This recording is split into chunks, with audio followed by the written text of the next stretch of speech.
The news in detail. Voting for the Karnataka Assembly elections will take place on the 10th of May in a single phase. The counting of votes will be held on 13th May. The term of the 224-member Karnataka Assembly will end on May 24th.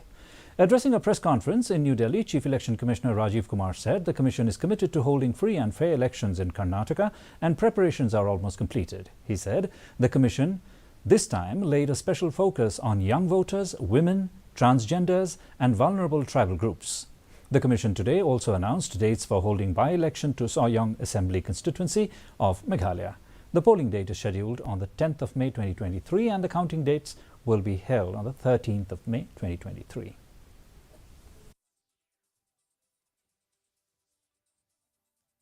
Schedule for the Karnataka Assembly elections for 2023 would be like this.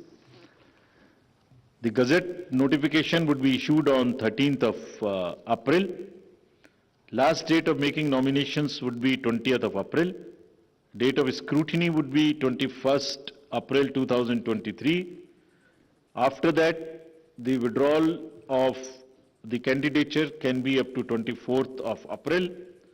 The polling will take place on 10th of 5 in single phase and day of counting would be 13th of May.